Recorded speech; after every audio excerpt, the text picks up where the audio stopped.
Israeli military lawyers warned their own. Gaza may be a war crime. And Washington knew. Buried intelligence, quiet briefings, and a choice to look away. As US weapons fueled the assault, insiders questioned the cost of silence. When allies trade truth for loyalty, who's complicit in the crime?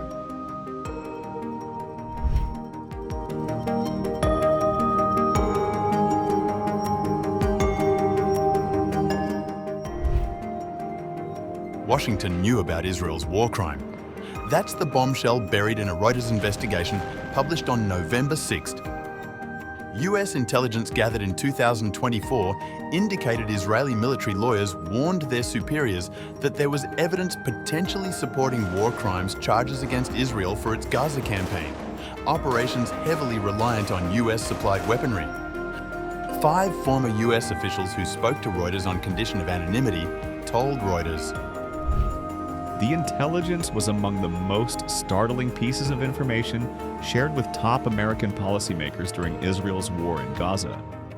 It revealed deep unease within Israel's own military legal apparatus, doubts that sharply contradicted the country's public insistence that its actions were lawful and proportionate."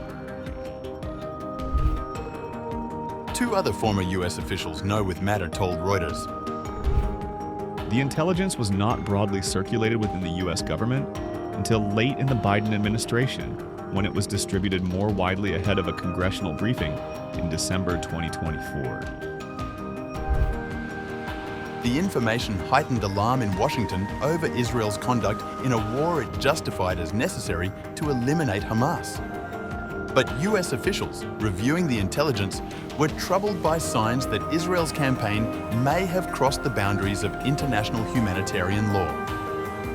As Reuters reports, American officials feared Israel was intentionally targeting civilians and humanitarian workers, an act that would constitute a war crime under international law, charges Israel has vehemently denied. The former US officials Reuters spoke to did not provide details on what evidence, such as specific wartime incidents, had caused concerns among Israel's military lawyers.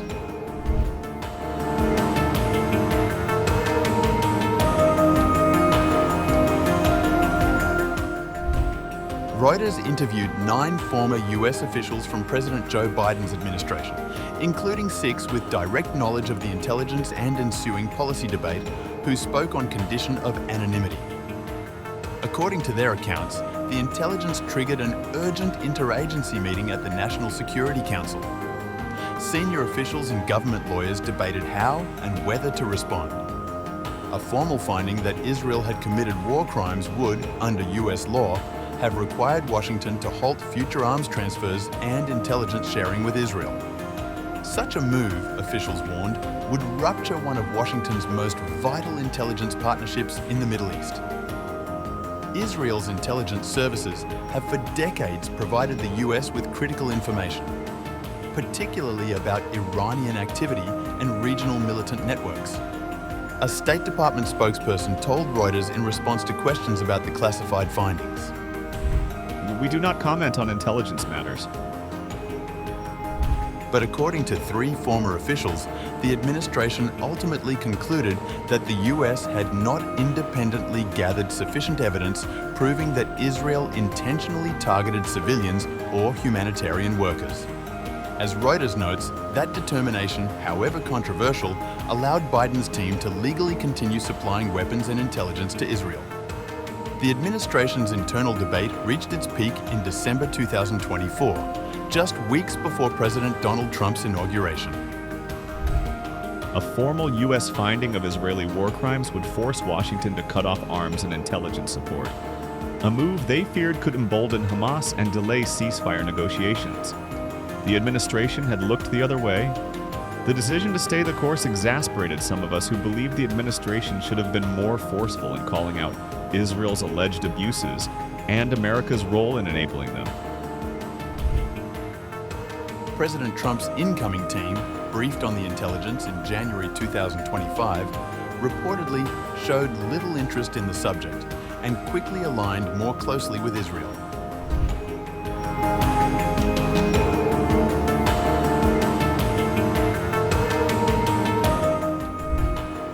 Even before the intelligence surfaced, State Department lawyers had repeatedly warned that Israel's Gaza operations might breach international law. 5 former US officials told Reuters that legal advisors had raised their concerns with then Secretary of State Antony Blinken as early as December 2023. Legal experts inside the department had raised concerns with Secretary of State Antony Blinken as early as December 2023.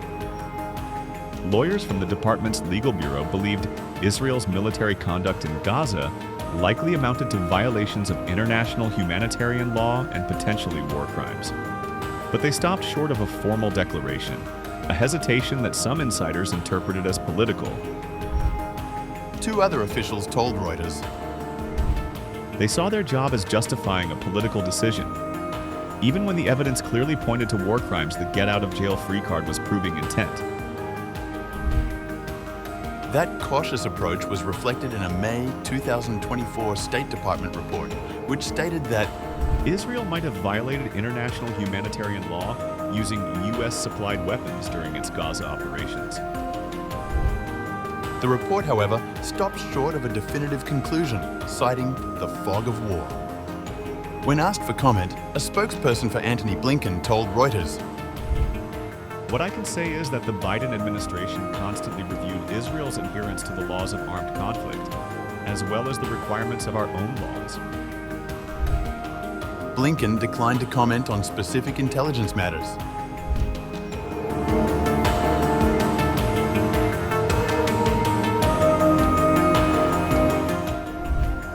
The concerns raised within the US government coincided with growing international scrutiny of Israel's campaign.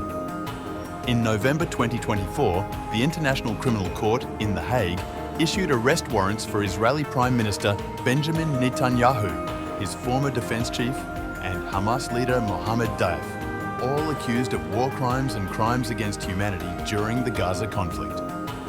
Israel immediately rejected the ICC's jurisdiction, calling the move politically motivated. Hamas dismissed the charges against its own leaders as baseless propaganda. Hamas later confirmed that Israel had killed Deif. Within the US government, Reuters reports some officials debated whether Washington could be considered complicit if Israeli officials were prosecuted internationally. Despite this, the Biden administration, and later the Trump administration, continued to defend Israel publicly.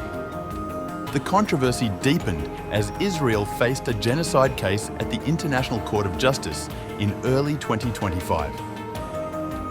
Israel denied the genocide allegations, arguing that its campaign targeted Hamas militants embedded among civilians, not Gaza's population itself.